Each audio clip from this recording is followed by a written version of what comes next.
amigo corredor! Fala, amiga corredora! E aí, tudo bem? Eu sou o Washington Vaz, do Pé Running, e começa agora mais um episódio do podcast Papo Corrida. Todas as semanas estaremos aqui com vocês, claro, sempre com a companhia de Lidiane Andrade, jornalista, fotógrafa e corredora. E aí, Lid, como estamos? É um prazer enorme estar de novo aqui para falar com vocês, galera. E hoje a gente vai falar de um tema muito especial, que eu tenho certeza que todo mundo quer saber. Enquanto as corridas de ruas e trails não são liberadas, são vários assuntos que afligem o corredor nesse período. Período tenso e assustador para muitos. E uma das dúvidas é correr ou não com máscara? Como manter a imunidade em alta? Até que ponto praticar atividade física traz benefícios diante do novo coronavírus? São muitas as dúvidas que permeiam a cabeça do corredor e por isso contamos hoje com a presença sensacional do Dr. Fábio Moraes, cardiologista e médico esportivo, para eliminar algumas dessas dúvidas. Seja bem-vindo, Dr. Fábio Moraes, e muito obrigado por ter aceitado o nosso convite. Obrigado aí também por participar com vocês aí desse assunto tão importante, a gente passando uma dificuldade tão grande, né? Que é o nosso Covid aí, que é mundial essa dificuldade. E a gente vai tentar tirar as dúvidas e ajudar no que preciso aí para fortalecer, né, a saúde e manter também esse vínculo com a corrida de rua, né, com treinamento e etc. Sensacional, meu velho. E a dúvida que permeia é a danada da máscara, meu velho. Essa semana, dias atrás, o governo espanhol criou um decreto onde colocou alguns processos relevantes para a sociedade e uma delas o uso obrigatório da máscara. Entretanto, o uso da máscara em atividades físicas não estava contemplado como uso obrigatório devido à dificuldade de respirar e utilizar a máscara para atividades que exigem do esforço físico. Enquanto isso, logo aqui do lado de Pernambuco, no Rio Grande do Norte, foi determinado o uso da máscara para atividades físicas, além, claro, do isolamento social. E fica essa dúvida, doutor Fábio, utilizar ou não a máscara? Como hoje a sociedade médica analisa essa situação? Haja visto que a máscara, cada dia que passa, está se tornando um elemento de extrema necessidade no cotidiano. Bom, o uso da máscara hoje é uma obrigação praticamente de toda pessoa, né, que for ter acesso a um ambiente público. E aí é onde está uma grande questão, que é o uso da máscara como rotina diária também para o treinamento. E o grande problema que a gente tem justamente em adaptação, porque sabe que a máscara pode proporcionar um pouco de redução na capacidade de desempenho. E aí a própria Sociedade Brasileira de Medicina do Esporte, o Ministério da Saúde, a Organização Mundial de Saúde, ele tem indicado que em ambientes públicos onde tenha uma quantidade de pessoas relativamente maior, o uso da máscara seja obrigatório. Mas não é muito claro, por exemplo, para aquelas pessoas que vão participar de treinamentos sozinhos ou em ambientes abertos, com contato mínimo entre pessoas, com a distância adequada entre essas pessoas. A própria sociedade brasileira não deixa claro se é permitido ou não o não uso da máscara, o treinamento. Então, o bom senso sempre vai prevalecer. A gente sabe que tem que seguir as regras, né, que são determinadas no uso obrigatório, mas a gente tem que ter o bom senso em circunstâncias especiais. A pessoa que vai fazer um treino sozinha, num horário totalmente, assim, vamos dizer assim, diferente das pessoas, com quase ninguém próximo de você, não usar máscara não vai aumentar o risco para você, porque a gente sabe que a transmissão do coronavírus é via respiratória, né? A gente tem, o senhor falou num ponto muito importante, a gente tem uma certa interpretação livre sobre usar ou não máscara. No momento, a maioria optou por fazer exercício físico com a máscara. Eis que aconteceram alguns relatos de corredores para a gente, que alguns passaram mal. Houve supostamente uma pessoa que chegou a falecer usando a máscara, mas a gente não tem uma comprovação médica sobre isso, a gente não tem o atestado de óbito para saber se foi isso ou não. Mas supostamente ela fez um exercício físico de alto rendimento com a máscara. Aí fica a minha pergunta: pode ou não pode fazer exercício físico com a máscara? E especificamente a corrida, porque a gente sabe que tem níveis de exercícios físicos. Você pode fazer um alongamento, não traria um problema. Mas uma corrida de rua, pode correr com máscara? Bom, a máscara dentro do material que é utilizado, ela pode reduzir um pouco o desempenho. E aí, para aqueles corredores que têm conhecimento da fisiologia, vão interpretar na redução real da capacidade de tanto de treinamento como de corrida, né? Então, no caso de obrigatoriedade, da necessidade real de ter que estar usando a máscara para uma corrida externa, num ambiente mesmo que seja em ambiente aberto, o corredor vai ter que ter essa noção de que vai reduzir esse desempenho vinculado ao que a velocidade indicada na corrida. Então, vamos dar um exemplo bem prático, né? Mas reduzir não seria um problema, seria? Reduzir a intensidade da corrida. Isso, não é físico não é um problema, né? Você só vai treinar menos se você estivesse esperando um alto desempenho para uma competição específica, não teria. Mas como não está tendo competição... Perfeito. Vamos lá, você vai treinar. Quais são os parâmetros que a gente tem como base para adequação de treinamento? Hoje a gente utiliza muito a frequência cardíaca, que arremete sua capacidade fisiológica durante aquele treinamento. Quando você vai usar uma máscara, teoricamente você vai ter uma redução da capacidade de penetração do oxigênio, que vai ser essencial para o funcionamento do corpo. Consequentemente, se você tem menos oxigênio entrando, você vai necessitar do aumento da frequência respiratória e do aumento da frequência cardíaca para justificar sua capacidade física. Consequentemente, você vai atingir intensidades maiores de frequência respiratória e frequência cardíaca em intensidades de treino menor. Então, o que vai acontecer? A pessoa reduz o desempenho. Se ele tiver essa consciência, ele vai conseguir fazer seu treino no desempenho inferior ao que era antes, mas consegue fazer seu treino. É basicamente simulando, entre aspas, um treinamento em uma altitude acima de 3.000 metros, onde você tem uma redução da fração de oxigênio disposta para a gente utilizar como referência, entendeu? Então, é mais ou menos essa comparação. Então, um atleta que conhece os seus limites, por exemplo, eu treino, por exemplo, com a minha frequência cardíaca. Esse o que eu uso foi indicado tanto pelo meu médico quanto pelo treinador. Um atleta que conhece isso sabe qual é o seu limite para treinar com a máscara, mas se ele não conhece, pode ter um problema. Pode, porque você pode entrar numa fadiga muito antes do que você entraria se não estivesse usando a máscara. E às vezes essa interpretação de fadiga, até com quadro de síncope, que é o desmaio, não é comum, mas pode acontecer.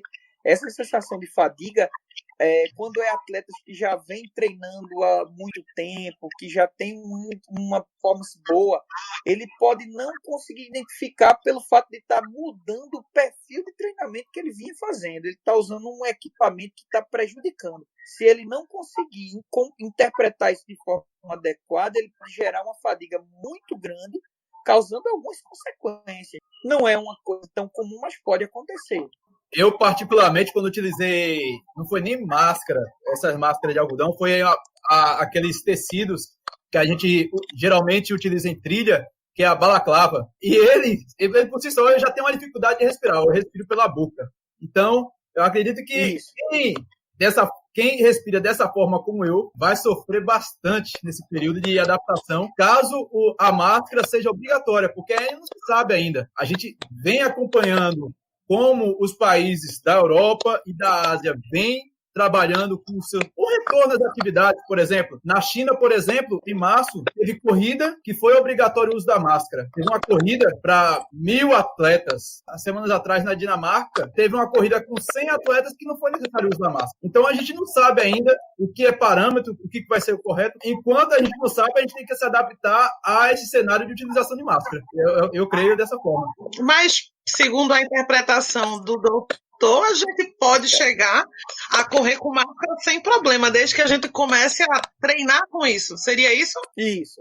E é uma grande possibilidade. Vantagem... Se a gente for pensar em corrida de rua real, como a gente vinha tendo anteriormente, provavelmente vai demorar um bom tempo para que a gente venha ter corridas semelhantes. A gente pode ser que surja aí, dentro de um período médio prazo, aí, corridas de rua, mas com a quantidade de gente e inicialmente com a possibilidade de uso de máscara obrigatório durante a corrida para todos. A grande questão é quando a gente pode entrar dentro de um perfil de corrida como era antes do coronavírus, com segurança. Aí é só quando a gente realmente tiver uma condição de imunização em massa, que aí poderia ser ou contaminando toda a população de vez, ou através da vacinação. Então, tô optando por esperar a vacina. Mas tu vê alguma vantagem em correr com máscara? A gente conversou com um outro profissional num podcast com o Deco, da Corporissano, e ele levantou uma questão bem legal. Mas podia ser que melhorasse o desempenho, já que você tem que forçar um pouco mais com a máscara, pode ser que você melhore seu desempenho cardiorrespiratório na corrida. Tu vê essa possibilidade disso acontecer? Bom, é bem prático, tá? Vocês entendem de treinamento. Treinar com máscara para correr com máscara. Treinar sem máscara para correr sem máscara. É bem prático. Supõe-se que treinar com máscara pode melhorar a performance, mas já tem muitas pesquisas, antes mesmo do coronavírus, que o uso de máscara, certo, não modifica a performance. Você diz, por quê? É uma lógica, né? Porque você treinando com máscara, você tende a treinar numa intensidade inferior ao que você treinaria sem máscara. Consequentemente, mesmo que você vai correr com um treinamento de máscara, então você vai correr numa intensidade inferior ao que você estaria preparado se estivesse treinando sem máscara. Entendeu a lógica? Agora sim. Eu li em certo artigo que as secreções nasais elas podem ser um complicador. Você vê isso como realmente um complicador?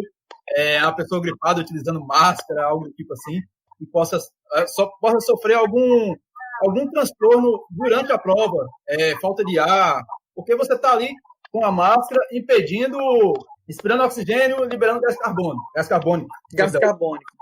Isso pode vir a afetar o rendimento e até comprometer a saúde do atleta nesse momento. Bom, se a gente pensar numa máscara tipo a N95, que não é a mais indicada, justamente por ser uma máscara que tem uma proteção mais adequada, a gente tem que realmente preservar essas máscaras para os ambientes hospitalares, ambientes com maior risco. Mas vamos lá. Uma máscara N95, ela tem um isolamento maior. Por isolar mais, você tem um maior risco de permanecer por mais tempo com gás carbônico dentro daquela areazinha onde está a máscara. Gás carbônico, ele é tóxico até um certo nível. Logicamente que a gente não tem nenhuma comprovação científica, isso é tudo suposição. A gente sabe que aquele ambiente da máscara, durante o treinamento, com aumento de temperatura e eliminação do próprio vapor de água que a gente vai eliminando na respiração, vai predispondo a aumento de secreção nasal e predispondo também a incômodos na região nasal e oral. Isso é adaptativo. Quem se adapta bem consegue. Quem não se adapta vai ter prejuízo, não vai aguentar.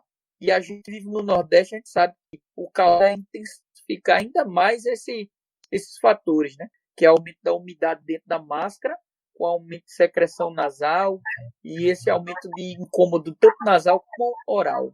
Já que falou em umidade, eu tenho uma pergunta. Porque os jornais todos os dias dizem que se a máscara ficar úmida, a gente tem que trocar. Numa corrida, isso seria inviável, né? Mas na corrida é um período, teoricamente, exceto quando você vai pensar numa corrida de muito longa distância, quando é maratonas ou acima de maratonas, né? Ultramaratona. Mas uma corrida de 5, 10, 15 quilômetros, onde você vai passar ali meia hora, 1h30, você vai ter aquela, vamos dizer assim, a perda da eficiência da máscara temporariamente ali, mas quando acabar a corrida, o ideal é já trocar essa máscara, porque essa máscara já perdeu a eficácia dela, a eficiência dela de preservar a saúde sua e das pessoas que estão ao seu redor. Entendi. E a minha maior curiosidade para hoje é sobre os tipos de máscara. A gente tem uns 500, né? Eu tenho de todos os tipos aqui que foram indicadas. Essa é a mais assim. Bom, essa branquinha é mais cirúrgica. Ela nem tem mais no mercado pernambucano. A dúvida é, a eficiência muda. Para quem vai treinar fora de casa, qual a melhor? Essa, infelizmente, eu já tinha, não tem mais em casa a cirúrgica, porque não essa tem é mais massa cirúrgica, já tem. Essa também é 3M, também já também não tá, já tá super difícil. Isso aqui é para trabalho, porque o pessoal só deixa Essa entrar. azul aí é a N95. Tem outra também. Essa azul aí utiliza bastante em chão de fábrica.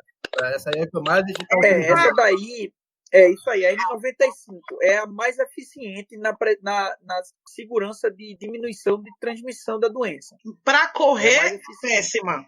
Não, para correr não. Ela é eficiente. E outra coisa, a própria Sociedade Brasileira, a OMS, de Medicina do Esporte, a OMS, Ministério da Saúde, eles, além de saber que pode ser uma máscara com maior, eles mesmos pedem para que as pessoas não... Porque por ser uma máscara mais eficiente, o ideal é que a gente deixe para que seja utilizado para os médicos com maior risco de transmissão.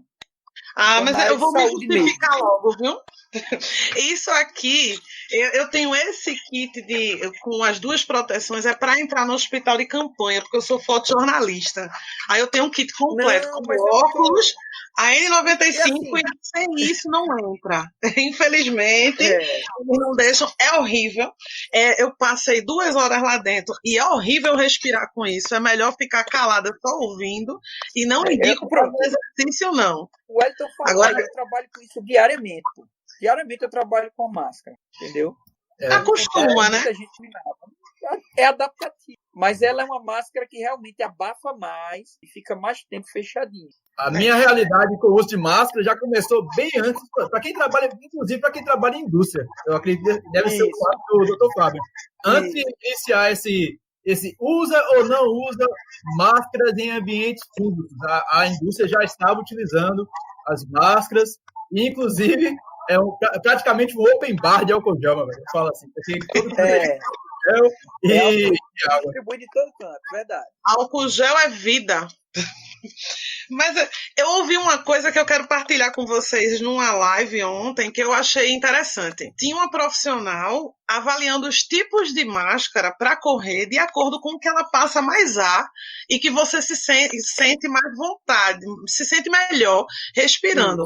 Eis que a minha dúvida, ela falou da balaclava como um dos melhores para você usar para correr, isso.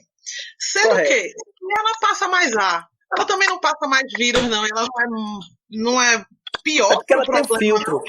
Mas todas as que passam mais ar não são as mais arriscadas ou é só impressão? Não.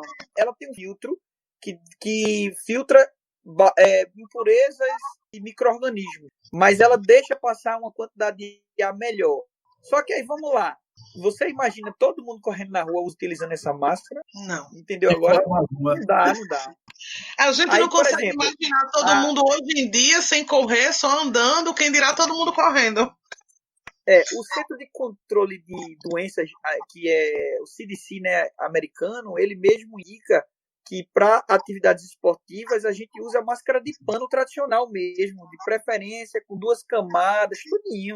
Porque ele sabe que a necessidade de uso de máscara vai ser importante e que essas outras máscaras que a gente usa naturalmente, como o Wellington falou, em ambiente industrial ou em ambiente hospitalar, a gente, por mais que ela tenha uma eficiência boa, a gente tem que deixar preservada para os que realmente estão tendo contato constante com a doença. E aí, por conta disso, eles já indicam isso. Usa a máscara de pano tradicional, que está sendo feita artesanal mesmo, e tem uma eficácia boa. Agora, com dupla camada. Tem máscara de pano até com 3 camadas, né? Que, lógico, aumenta a eficiência, mas aí dificulta mais a passagem de ar, e complica. De acordo com a reportagem que eu li, até a mais sugerida para casos artesanais, no caso, para a gente caminhar, trabalhar, é a fabricada com tecido jeans, porque ela é mais fechadinha. Isso. Eu pensei que fosse algodão. Jurei que era o algodão, o tecido do momento agora. Mas pode ser também. Na realidade, não tem um tecido específico. Tem que ser um tecido que tenha uma capacidade de, vamos dizer, filtragem um pouquinho melhor, né? Mas não é só algodão também, né? E esse lance de colocar filtro de café dentro da máscara para aumentar as camadas, funciona ou é só lenda urbana também? Olha, eu vou ser bem sincero. O pessoal vai tentar de tudo. Cientificamente não tem nada que comprove, certo?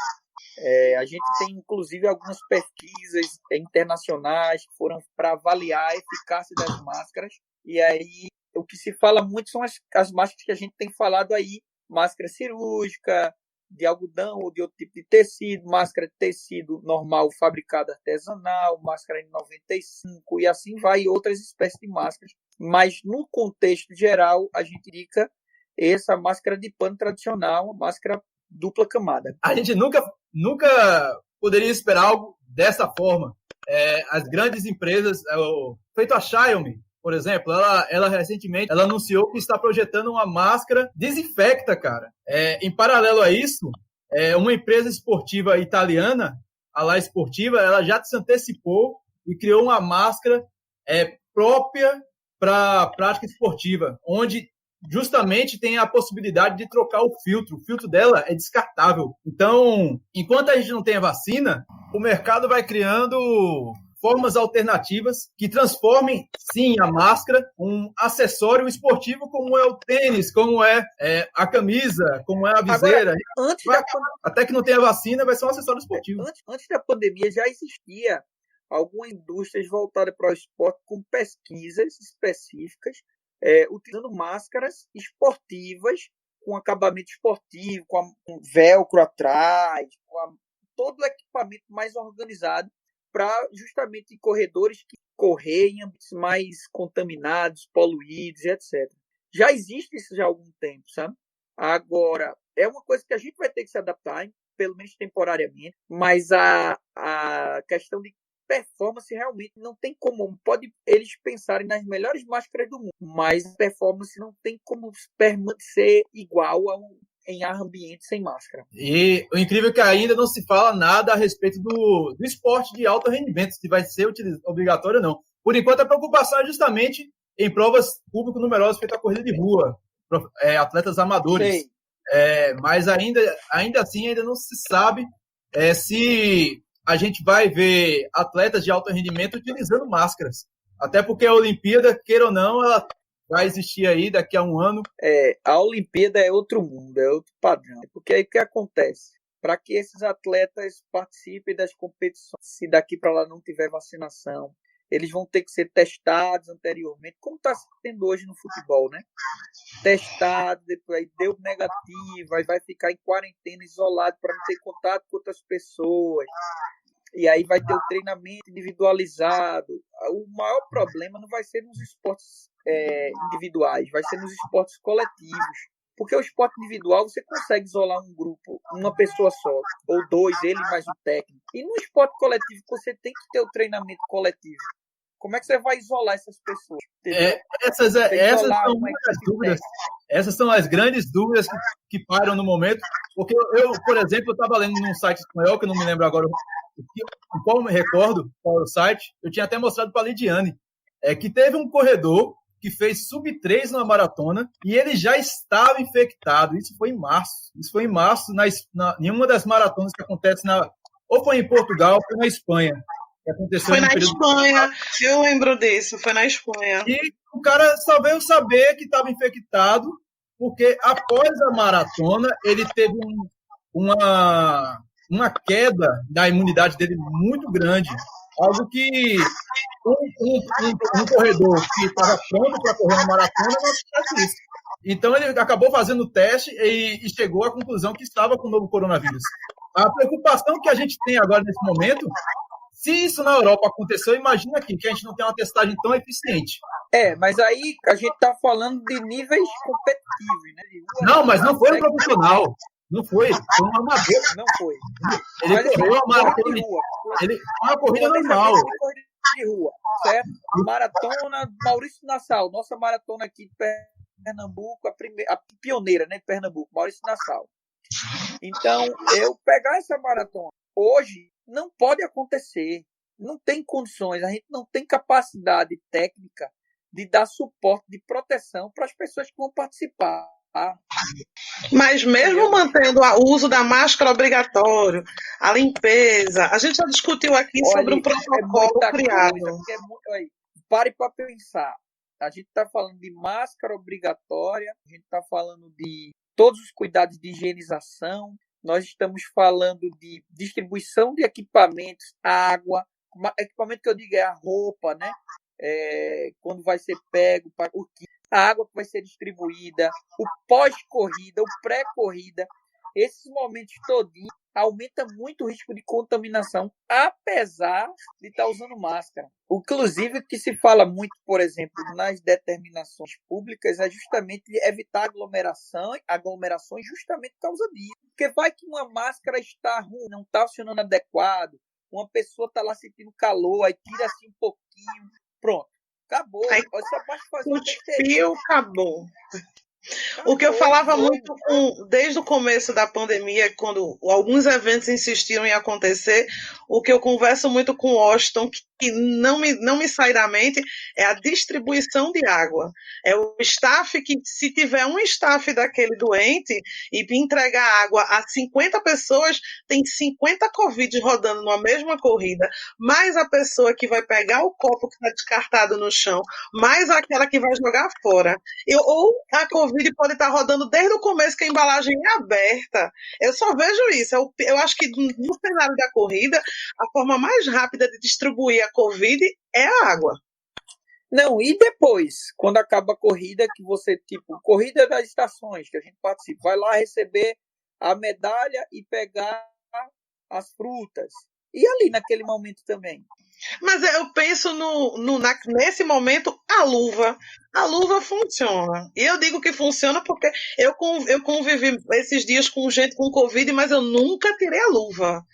Eu acho que é 100%. Quem foi entregar... Não, a luva ajuda muito.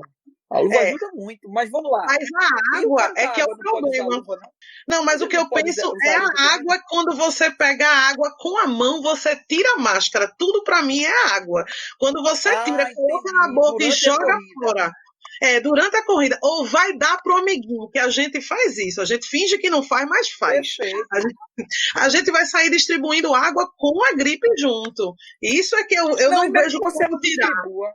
Mesmo que você não distribua, naquele momento você bebe a água, sai vapor de água. Se tiver uma quantidade de gente acumulada, aí já aumenta o risco de transmissão. Então, na realidade, hoje, tecnicamente, não tem condições de a gente ter corrida, até corridas grandes, né? Corridas curtas, com a quantidade de gente menor, um negócio mais super programado. Eu digo aí lá para outubro ou novembro a gente pode pensar, mas agora nem tão cedo. Eu estava conversando com a minha treinadora, porque sempre me foi ensinado que durante a corrida você não ingere o primeiro gole de água. Você tem mais bactérias, tem suco, uma série de coisas no estômago que o ideal é você lavar a boca, jogar fora, ou seja, cuspir e engolir o resto. Aí eu fiquei pensando em 1.000 pessoas fazendo isso e mais 1.000 passando, fingindo que estão saudáveis. Você está cuspindo e o vento está levando a sua água. Do mesmo jeito que eu fui ensinada a cuspir o primeiro gole do copo que eu recebi, eu tenho certeza que todo mundo também foi, que tem alguma orientação, vai fazer. Isso é incontrolável. Você não tem como dizer, não cospe esse. É preferível doença do estômago do que a Covid, né? Levando em conta a atividade esportiva em si, no geral, esses esportes que estão acontecendo ultimamente em ambientes fechados, a exemplo do futebol, como já começou o campeonato alemão, se não me engano, a Bundesliga, e campeonatos asiáticos, na Coreia do Sul mesmo, está determinantemente proibido, por exemplo, cuspir, que é algo que jogador de futebol faz direto. É natural do jogador de futebol e se comunicar ainda mais. É proibido. Para o ser humano, basta dizer que não pode. Para a gente, basta dizer, olha, durante esses 5 quilômetros, ninguém cospe, para você ver a quantidade de gente que vai ter abaixando a máscara para cuspir. e máscara, ainda mais máscara no queixo, viu? Porque a pessoa... Eu fui visitar um hospital de campanha, se a mulher não tivesse dito nada, eu não sentiria coceira no olho. Bastou quando eu botei a máscara e botei o óculos, ela fez, por nada tu pode tocar nas coisas e tocar no olho. Eu passei 2 horas com vontade de coçar o olho. Se no momento que largar me disserem não cuspa no chão, eu acho que eu vou cuspir com 2 metros. Só de vontade. É impossível, é incontrolável, é da gente. Ô, Fábio, mas uma dúvida que eu tenho, além dessa questão além da máscara, dessa etiqueta que agora nós teremos para praticar a corrida de rua, que é a etiqueta na corrida de rua, agora você não pode cuspir, você não pode falar. Até que ponto esses treinos que a turma está fazendo, atividade física realmente, eu particularmente eu treino todo dia. Estou treinando todo dia, mas estou treinando em casa. Já tem gente que está treinando a mais do que era para ser o limite. Tem gente que está treinando 10 quilômetros todo dia, 15, como se o mundo não tivesse amanhã e não tivesse uma pandemia rolando. Até que ponto a atividade física é importante? Existe um limiar entre manter a imunidade e diminuir a sua imunidade. Até que ponto a pessoa que quer manter a imunidade em alta, ela tem parâmetros para saber se ela está exagerando demais ou praticando aquilo realmente o que é necessário. Bom, a atividade física ela tem importância na melhora da capacidade imunológica, na melhora da produção de substâncias que a gente chama hoje como substâncias anti-inflamatórias e antioxidantes, mas ela, como qualquer outra coisa no mundo, a gente tem que ir limite. Então vamos pensar bem prático. A atividade física ela tem como se fosse um padrão de resposta fisiológica como num gráfico, num U invertido. Quanto mais atividade física eu for fazendo, melhor a resposta fisiológica e melhor a capacidade imunológica, produção de anti-inflamatórios, antioxidantes. Se eu passar desse ponto, eu vou começar a perder o efeito benéfico e começar a ter o efeito ruim, inclusive com maiores riscos. Tanto que pessoas que fazem corrida de longa distância ou longuíssimas distâncias, no caso 42 ou mais, tem maior predisposição a infecções de vias aéreas superiores, rinite, amidalite, sinusites. É muito comum acontecer num pós-prova, quando o cara vem treinando e não está, vamos dizer assim, treinado o suficiente para uma prova muito longa. Isso é muito individual também, viu? Porque, por exemplo, você pega pessoas que fazem treinamentos longuíssimos aí, 20, 30 quilômetros dia, e você, com os padrões fisiológicos dele, vai fazer toda a investigação e o cara está super. Mas, em média, quando você passa em torno de 1h30, 2 horas acima diariamente de treino, você está sobrecarregando, é o sobretreino, é o que a gente chama a longo prazo. Então, o paciente está predisposto, seu físico, sua fisiologia, em geral. Então, o ideal é que a gente tenha o bom senso. A gente sabe que esse período de isolamento também causa muito transtorno psicológico. E às vezes você tenta mudar esse transtorno fazendo outras situações, como tem pessoas que estão aumentando a quantidade de alimento, modificando o padrão alimentar, ingerindo mais álcool do que antes. E tem outros que substituem tudo isso que eu estou falando por corrida antes que não fazia, agora está fazendo quantidades maiores. O corpo é adaptativo, mas ele existe limite. Se ele estiver fora da curva do ápice, ele estiver na curva descendo, ele está prejudicando a saúde dele. Em vez de estar trazendo benefício, está trazendo prejuízo. É impossível a gente determinar para cada um individualmente o que é o que, por exemplo. Mas a gente sabe que, em média, 1h30, 2 horas de exercício aeróbico em atividade moderada já fica um prejuízo, acima disso, né? Um prejuízo orgânico. E aí você pode começar a ter sequelas desse prejuízo quando ela vai se tornando repetitiva. Há um movimento para treinar em casa. Então, vamos treinar em casa. Sendo que, para algumas cidades podem, outras não podem. Eu queria saber a tua opinião sobre treinar na rua nesse momento. É válido, não é? A gente não pode... eu sei que as realidades são variáveis. A gente não pode analisar todo mundo igual. Tem gente que dá, tem gente que não dá. Mas só que a maioria dos corredores, eles generalizaram e começaram, você está errado por treinar na rua. Será que está mesmo?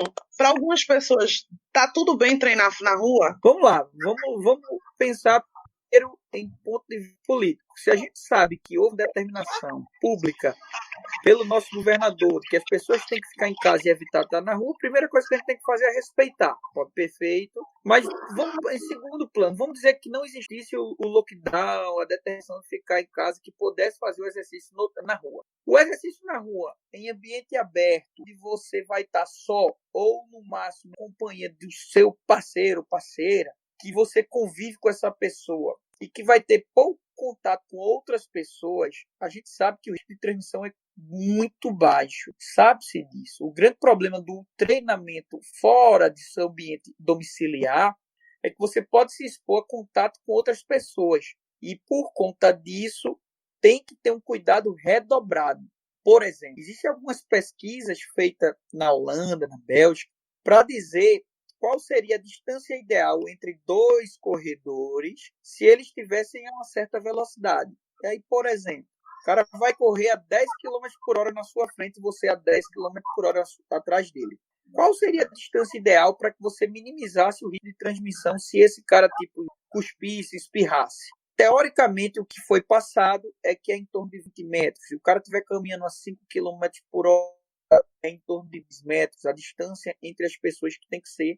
Então, imagine isso num ambiente público, onde uma corrida mesmo de rua, que a gente é acostumado, a gente manter pessoas afastadas 10 metros, 20 metros uma da outra. Então, essa complicação. Em questão de treinamento, a partir do momento que há uma liberação para o treino em ambiente público, eu acho que é viável o treino em ambiente público, desde que tenha todas as precauções, que você vai para um ambiente onde tem muita gente, use a máscara. Você vai para um ambiente que não tem muita gente, mas que você sabe que vai ter uma quantidade leve de pessoas, usa a máscara, dá um jeito de tirar em alguns momentos, sempre preservando a distância adequada.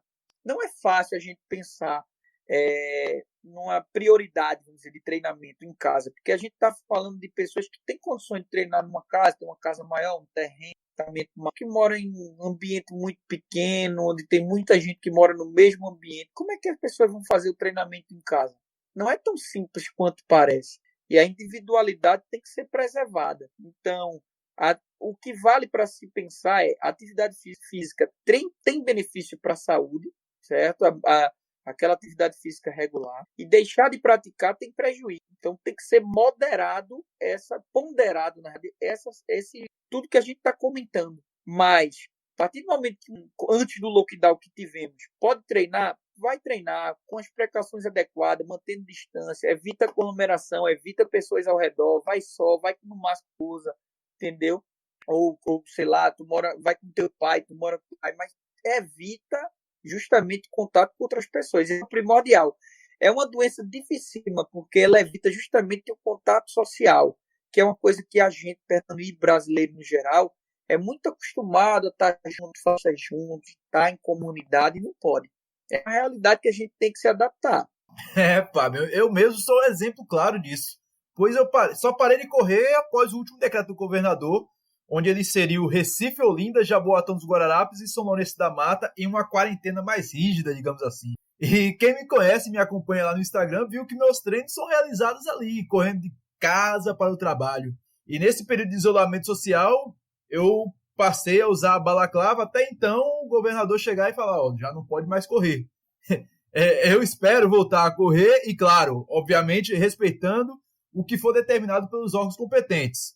E enquanto não se pode correr por aqui, eu sigo fazendo meus treinos em casa. E no lugar da corrida, eu venho pulando corda e realizando o circuito funcional. É o que tá dando, né? Mas eu espero voltar a correr. E, na verdade, eu acho que o pior disso tudo é que a corrida em si é um evento social. Se você quisesse correr sozinho, você não precisava se inscrever num evento. A gente corre porque a gente se inscreve medalha, a gente quer ver as pessoas, quer dar aquele abraço que eu achava nojento, agora eu tô com saudade, que é aquele abraço no final da corrida todo suado, e quando eu fotografo a corrida que eu tô limpinha e o corredor vem me abraçar todo suado, eu achava nojento, não acho mais, estou com saudade. O evento era todo sociável, a gente vai ter que reaprender uma nova forma de curtir a corrida, né? De máscara. É por aí. Mas, Fábia, finalizando, já estamos chegando às nossas considerações finais, mas a pergunta que eu te falo você, a tua análise enquanto médico esportivo e a tua análise como corredor de rua, como nós aqui, com quem está ouvindo esse podcast, o que pesa mais? É a segurança e a prevenção do médico esportivo ou o desejo do corredor nesse momento? Você quer voltar a correr ou você acha que dá para esperar com cautela até que tenhamos uma vacina, um controle dessa doença em si? Hoje em dia a gente ouve, toma cloroquina, toma Novalgina, toma chá de boldo, mas ninguém tem certeza do que se previne essa situação. O chá de boldo foi o melhor. Bom, infelizmente a gente vai ter que se adaptar à realidade, né? Durante esse período aí, como eu falei, pelo menos mais uns 4 ou 5 meses, independente da vacina, a gente vai ter que se adaptar à realidade, e as corridas que a gente vai poder fazer no máximo vão ser corridas com grupos muito pequenos e com pessoas que realmente você saiba que é muito difícil a gente saber, mas ou que já teve a doença, então não tem mais, ou pessoas que têm testado, que está dando sempre negativo. Porque é o seguinte, corrida em grande volume de pessoas já é um pouco até que a gente tenha uma segurança grande. Aí vem aquela questão que ou através da ação artificial, que seria por vacina, ou através da imunização por disseminada. Lógico que contaminação disseminada não quer dizer que seja 100% da população, mas que a gente tem uma quantidade suficiente de contaminados que diminua absurdamente a capacidade de transmissão da doença, que em pesquisa diz em torno de 70% a 80% de pessoas contaminadas. Numa pandemia ou numa epidemia, seja qual for a nomenclatura, isso aí tem prazo para se concretizar e demora. E com essas medidas de isolamento, esse prazo ainda se estende ainda mais. Então, a gente vai ter que se contentar com corridas, digo assim, não digo nem corrida de rua, é treinamento em conjunto, com pouquíssimas pessoas e participando lá. Por enquanto, infelizmente, é contentação mesmo. A minha posição é que eu acredito que essas corridas, por exemplo, a Corrida das Pontes do Recife, está marcado no dia 26 de julho e hoje, na data que a gente está gravando esse 6 de maio, eu li em uma dessas redes sociais, o WhatsApp, um comunicado que foi repassado para uma atleta de Brejo da Madre de Deus, e ela queria saber, olha, eu tenho X atletas que vai viajar do interior para o Recife, e eu quero saber qual a possibilidade de ter a prova. Estamos falando de uma prova feita, a Corrida das Pontes do Recife, que tem 7 mil inscritos, no mínimo. E isso, colocando pipoca, vai dar uns 9 a 10 mil fácil. Então, o cara ainda mantém a data, mano. O cara que está na frente da prova mantém a data. Porque, na realidade, bicho, eu acho isso ideal. Não, depois que tu divulga, que tu vende, que tu faz tudo isso, complica muito o cara. Você tem todo o processo, todo o investimento que você faz naquilo e você sabe que você está aguardando, assim, é as últimas esperanças, entendeu? É como se você estivesse ali falhando, trocando antibiótico, trocando antibiótico, esperando, vai dar certo, vai dar certo.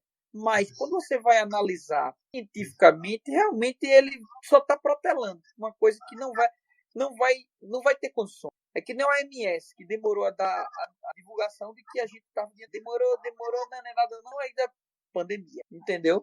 A lógica é por aí, eles ficam protelando porque cada passo que você dá contra aquela situação, você traz mais problemas para você e para o resto das pessoas. Eu acho que, infelizmente, o corredor agora precisa ser muito mais compreensivo sobre a situação, tanto com os organizadores, quanto com o seu grupo de corrida, quanto consigo mesmo. Não é o momento de se inscrever por enquanto, eu acho, e cobrar da organização, eu acredito que seria um pouco até grosseiro nesse momento, porque não é uma doença simples, não é um surto de sarampo que a gente já conhece, é um surto de uma doença que a gente não sabe, não tem cura, o mundo inteiro está procurando a cura, e eu garanto a você que quem achar vai ficar milionário e está procurando com muito afinco. Então, tem uma galera que está trabalhando valendo para ficar rico nesse lance também, e não é uma simples falta de organização da organizadora, não é a falta de um número do peito errado ou a camisa que veio descosturando, é uma pandemia. Então, vale um pouco de compreensão, de entender que a gente pagou. Eu também sou uma das pagantes de um kit de corrida que simplesmente suspendeu o circuito das estações. Eu tenho um kit pendente. Tinha outras corridas que eu estava treinando para fazer. A Maratona Maurício Nassau esse ano era meu projeto fazer de novo. Não vai dar. É isso mesmo. A gente agora tem um cardiologista também dizendo que não é por aí que a coisa anda, tem que ter paciência, o organizador não tem culpa. Então não é o momento de vamos reclamar, gritar, esculhambar na rede social, porque a organização não quer dar uma data, ela não pode dar. A gente não sabe quando vai ter. A OMS a curva ela é volátil, né? Ela muda a cada dia de quando é que a gente vai chegar no máximo. A gente está trabalhando para criar hospital. A gente está trabalhando para desafogar o sistema de saúde. Então, cobrar dos organizadores é uma crueldade no momento. A gente sabe que não está falando de empresas pobres, são empresas milionárias, é negócio de bilhões de reais ao longo do ano a corrida de rua, mas nesse momento eu só peço paciência, particularmente, que todo corredor fique tranquilo, a corrida não vai deixar de existir, a corrida de rua é na rua, a rua ainda existe, só dá um tempo que a gente vai ter evento de novo, né? E quando tiver possibilidade, treinar com treino. Até para melhorar a performance, faz um treinamento mais moderado, com acompanhamento especializado e vai melhorando a performance aos pouquinhos. É verdade. Maravilha, meu velho. O bate-papo foi sensacional.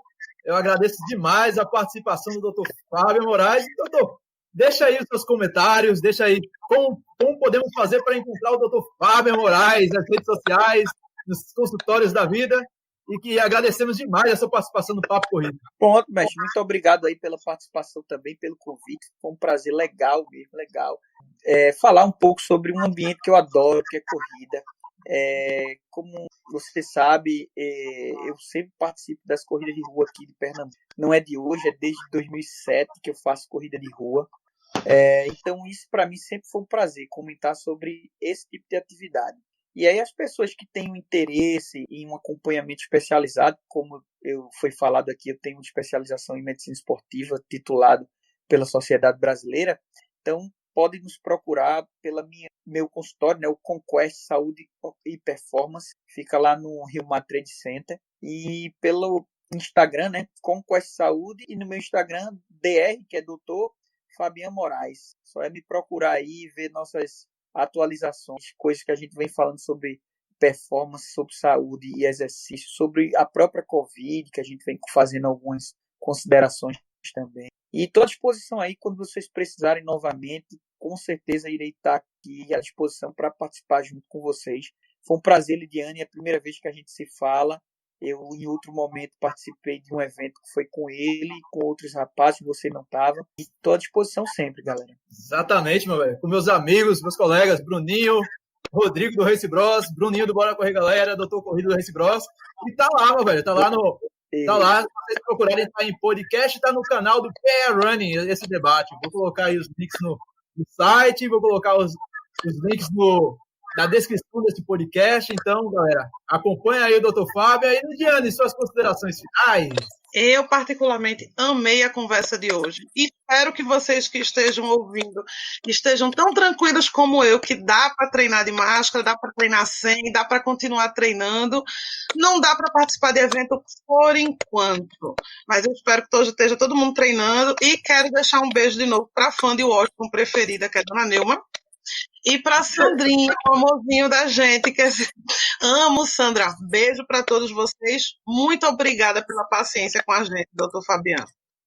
Que é isso. É isso aí, pessoal. E vocês acompanham o Papo Corrida nos principais aplicativos, ou se não todos, meu velho. Todos os aplicativos de podcast. Você encontra no Deezer, encontra no Spotify, encontra no Google Podcast, Apple Podcast, TuneIn e uma série de outros aplicativos. Estamos aqui toda quarta-feira.